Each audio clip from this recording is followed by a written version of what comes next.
balik lagi sama aku Fadila Fujianti. Gimana nih kabarnya kalian? Pastinya sehat kan ya? Nah, oke, untuk kali ini aku mau bikin video untuk menyelesaikan salah satu tugas, yaitu komunikasi organisasi. Nah, kita langsung aja tonton videonya ya.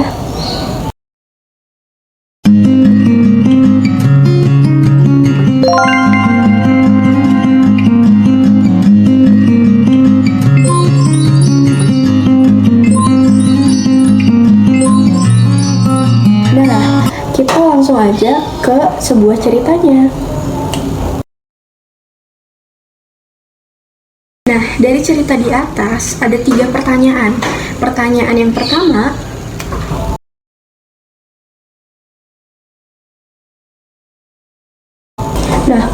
pertanyaan yang pertama, identifikasi masalah komunikasi internal yang terjadi di dalam perusahaan XYZ. Hal itu mungkin terjadi karena yang pertama, kurangnya komunikasi antara departemen, manajemen, dan juga karyawan di dalam perusahaan XYZ. Sehingga beberapa karyawan pun mengeluh karena terjadinya kurang komunikasi atau miskomunikasi.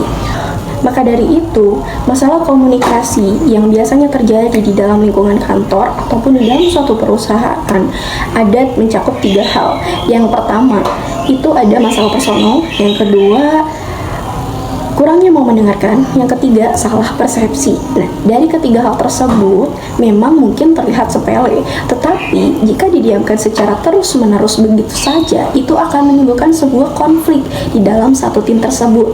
Nah, mengapa hal itu pula bisa terjadi begitu saja? Karena yang pertama, adanya perbedaan karakter, perbedaan kepribadian, perbedaan pola pikir, perbedaan sifat dan juga sikap seseorang. Itu ada juga yang kedua. Yang kedua ini karena kurangnya kerjasama di dalam suatu perusahaan yang menyebabkan beberapa karyawan pun mengeluh karena hasil kinerja mereka tidak dihargai gitu. Nah, mengapa itu bisa terjadi? Karena yang pertama, tidak adanya kepercayaan satu tim dengan anggota lainnya, sehingga mengakibatkan sungkan untuk mencari bantuan sesama tim, dan juga sungkan untuk menerima mengakui kesalahan sesama timnya, seperti itu. Terus yang kedua, takut konflik.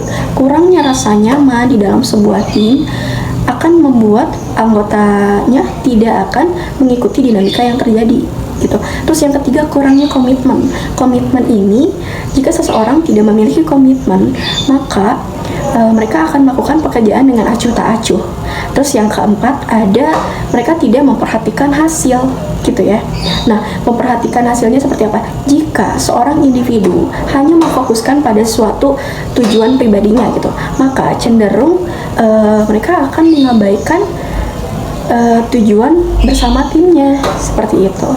Nah, itulah sebuah masalah yang terjadi di dalam perusahaan. Oke, kita langsung aja ke pertanyaan kedua.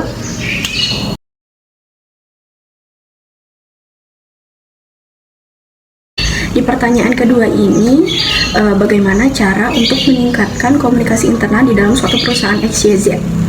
Oke, yang pertama, meminimalkan miskomunikasi antara departemen, manajemen, dan juga karyawan. Yang kedua, memperjelas tugas setiap karyawan masing-masing. Yang ketiga, meningkatkan efektivitas komunikasi. Yang keempat, membuat seluruh anggota tim memiliki pemahaman yang sama. Nah, hal itu bisa dilakukan dengan cara berdiskusi dengan seluruh anggota tim komunikasi. Setelah itu, dibicarakan dulu dengan departemen dari perusahaan lain untuk menyaring opini dan juga menyaring feedback gitu ya.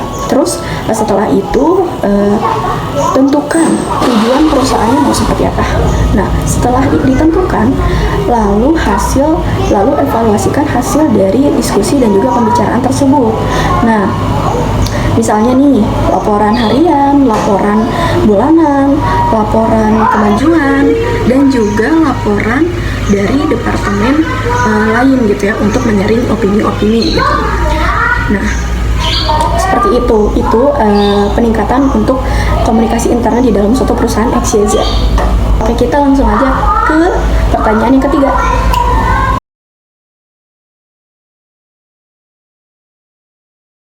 Dari pertanyaan ketiga tadi, rencana untuk meningkatkan sistem penghargaan dan juga pengakuan karyawan.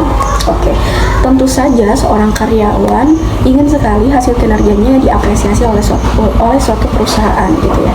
Nah, misalnya yang pertama, suatu perusahaan memberikan kesempatan kepada karyawan untuk promosi jabatannya. Yang kedua, perusahaan melibatkan karyawan dengan pengembangan di dalam sosial media ataupun website di suatu perusahaan. Yang ketiga, memberikan bonus intensif atau bonus-bonus spesial lainnya. Seperti itu. Itulah beberapa rekomendasi untuk meningkatkan sistem penghargaan dan juga pengakuan karyawan. Oke, mungkin segitu dulu aja video aku kali ini. Terima kasih juga buat kalian yang udah mau nontonin aku dari awal sampai akhir. Mohon maaf bila ada salah kata, salah ucap, karena masih sama-sama belajar juga. Kalau gitu, saya pamit undur diri. Bye-bye. Assalamualaikum.